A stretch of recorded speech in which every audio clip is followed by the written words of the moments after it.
Good morning, folks. This is Greg Judy at Green Pastures Farm. Just wanted to show you a little progress we've made on these ponds. These are some of the ponds that we built last year, and also had a lot of people wanting to know what the swamp that Johnny filled in last week. I didn't show you. I just showed you him cutting the dam on it, and we're going to go up and look at it this morning and see what it looks like now. With it all filled in, and it's ready for some grass seed, and it's ready for some hay.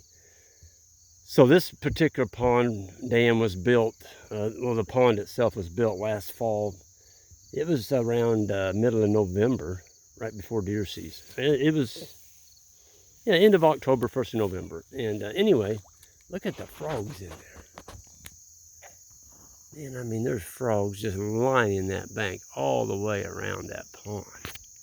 We have a wonderful frog pond here. This hasn't, I don't have the fish in here yet.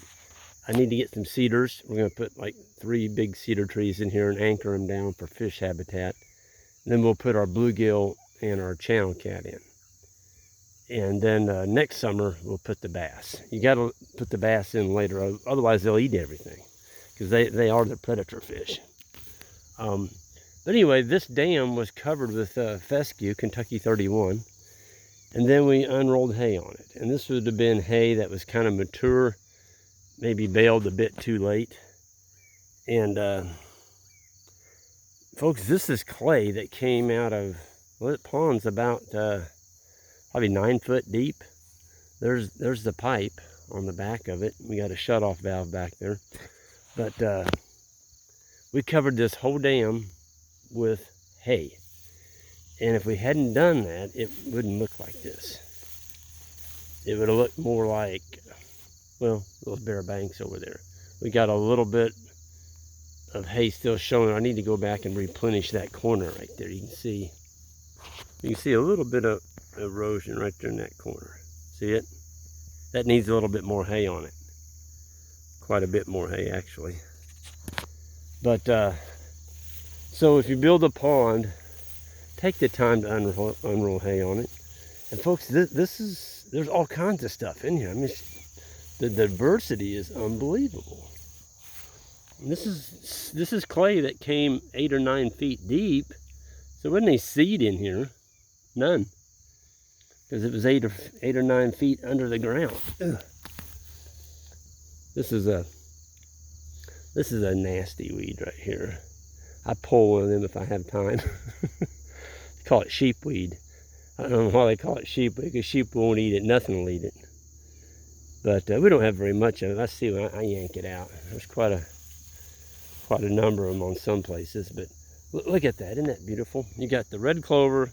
You've got Korean lespedeza, which is this one down here. And then between that, there's some white clover. Of course, you have fescue. There's some orchard grass. Okay. There's a little piece of ragweed. There's one of them sheep weeds. I said I'd pull it, didn't I? There we go. And you know, I do a lot of walking videos, and I'm getting, you know, comments from people that it makes them dizzy, I guess. I'm sorry, but this is the way I shoot videos. I don't have a fancy camera. I don't have any desire to get a fancy camera, because when I go out to do chores, like I am this morning, I'm getting ready to place some bales up here. I don't have time to haul around a camera and a mic and all that. So this is what you get. And if you want all that other fancy stuff, I'm sorry, it's not going to come here. So this is what you get. Close your eyes and listen to it. Somebody said put more of the horizon in it. Maybe I need to do that. I'll try, guys. I mean, but at the same time, I've still got a farm to run and just do the best I can with what I got. I've never edited a video in my life. I don't have time to do that. There's other things that are, to me, are more important to do, like keep the farm running, farms, and keeping up with these young interns. It's they'll keep you hopping, I'll tell you that. So here's a spot that we didn't put any hay on last year. So Johnny when he dug this pond, there was some clay scraped off right here to put in for that dam, and we didn't put any hay on it. Can you see a difference? Okay. So I got a bunch of hay given to me. They're big round bales. Some of them almost fell apart. One of them did. But I got them on a wagon or a trailer, and I hauled them over here. So that's what I'm going to be using to cover this up. I'm going to seed the bejeebers out of this, and I'm going to hay it and let the cattle in here and stomp on it. And this winter, when we come through with the sheep and the cattle, we'll put some more hay on it. We'll get this healed.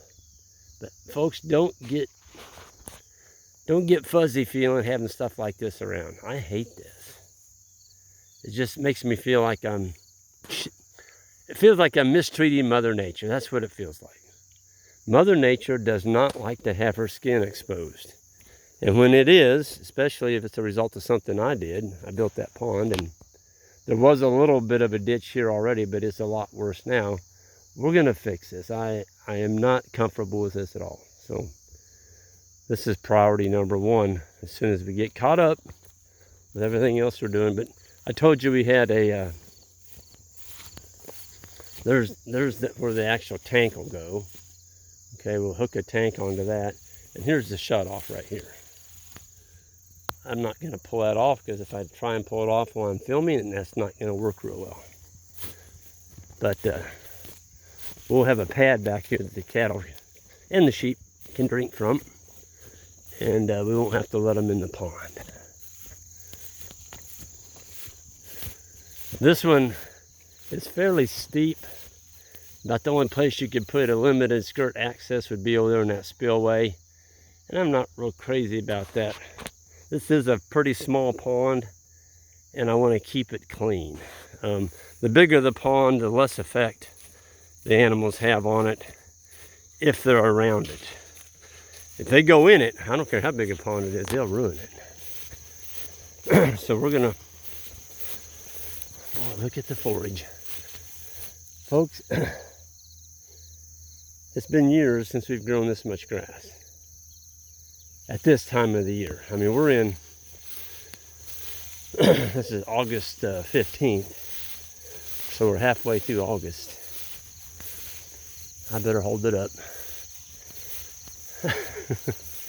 I'll put it on the ground when I stop. How's that, guys? I really will try and work with y'all. Okay, I'm gonna stop. Now look at it. So this is a farm we got in 2003, and the previous manager burned it. He burned it every year, and then he gave away the hay. So this land got double insulted and raped twice. Took the hay off, the broom sedge grew up, and he burned it. And it's never been treated that way since. So we're unrolling hay on it. Last summer I did put some lime down on it, and just a touch of phosphorus, and this is what's happened. We're gonna have some more hay unrolled on this winter, and bring some carbon. Folks, you can't get enough carbon on the land. So I'm gonna hold my camera up. Oh yeah, Johnny. This is the pond, and Tana, you know who I'm talking about. Tana, you hit it right on the head. This pond was a pond dug by horses, and it was just a darn mud hole. You all remember Johnny cut the dam right over here. Let's see where the dam, where he cut that V. Yeah, it was right here on the side of this hill.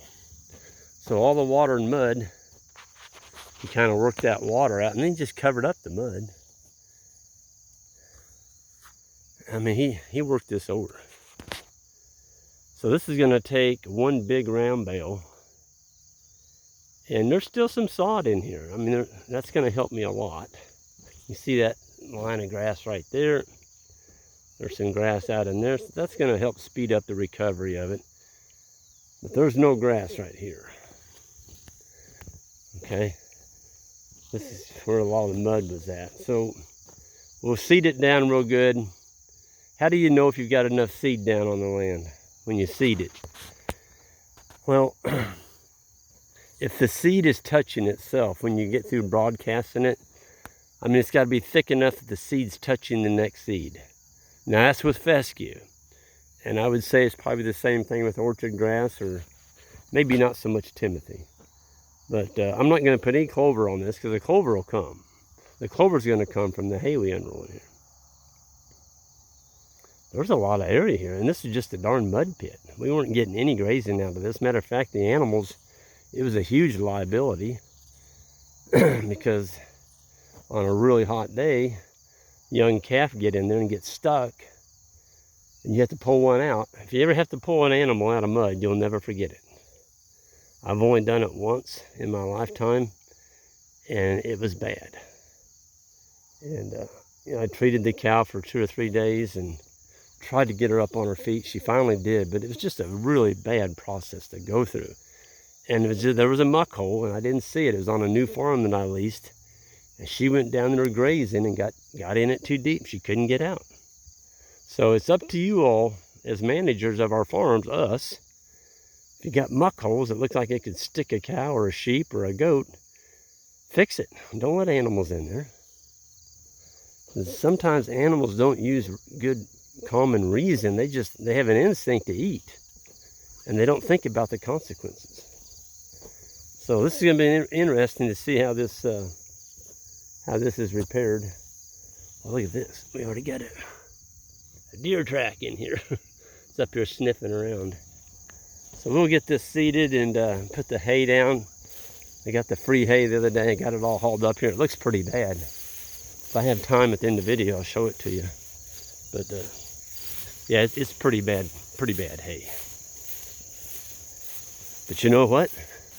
It'd be great for covering soil and rotting and making some really nice humus. And we're going to have a good covering on that. But back to the forage we've grown this fall. I've never seen forage grown as thick as this and as tall as this late. I mean, we've been getting rains, and that certainly helps. I mean, last week we got 3/4 of an inch, and it seems like we'll go maybe 8 to 10 days, 90-degree temperatures, and then we'll get a rain, and it'll cool off. So I am very, very, very thankful. And, there's nothing wrong with praying for rain. Sometimes your prayers are answered. Sometimes they may not be. But still, it doesn't cost anything to do it.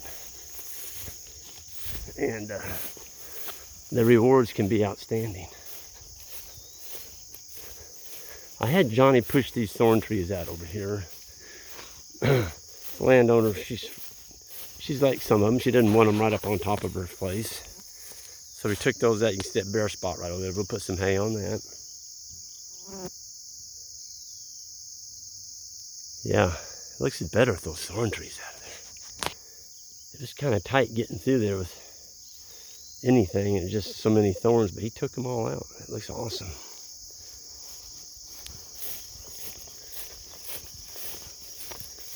So we're going to go back. I'm going to show you that hay. If I can get this gate. I better hold it up in the sky. I understand what y'all saying now that I'm looking at my video. When I walk and I'm showing the ground. There, I did it with one hand. That's our tape gate. Keep it in sheep and guard dogs and cows. Now we're back to her yard. I hired a guy. I found the guy. The landowner actually pays to have her yard mowed. And he does such a great job. He's been mowing this yard for 18 years. It's just a beautiful, beautiful location. But she planted these trees. I wanted to show you this. She planted these trees about 25 years ago. And now we've got pecans. The pecans are coming. Those are just a little bitty. I can remember she planted those. I thought those things will never grow in this old hard clay. Well, they certainly have. I mean, they're 60 feet They might be 70 feet tall, some of them. Isn't that amazing? When's the best time to plant a tree? Today. You just got to plant them. Plant them. There's one of our tree swallow houses.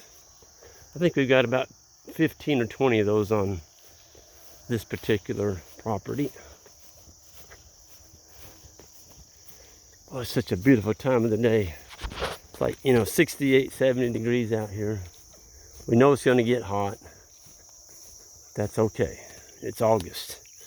And here's the autumn olives. You see, we're going to have a really good seed crop this year. Look at all the seeds on there. Those are berries. We eat those. They're not ripe yet. They'll turn red. See them? And there's differences in the autumn olives. Some of the autumn olive trees have just super, super sweet. I think they're sweet. Other people think they're sour. They're actually really, really good for you. Super high in the beta carotenes. The tomatoes have they talk about tomatoes being good for you. It's lycopene. The autumn olives have 17 times more lycopene than a tomato. 17 times. It's just amazing. All those bigger trees back there, those are wild plum. So they're starting to turn. I like a wild plum. So do the wildlife. If they fall on the ground, the cows will eat them too. I think I saw some ripening or getting ripe over here.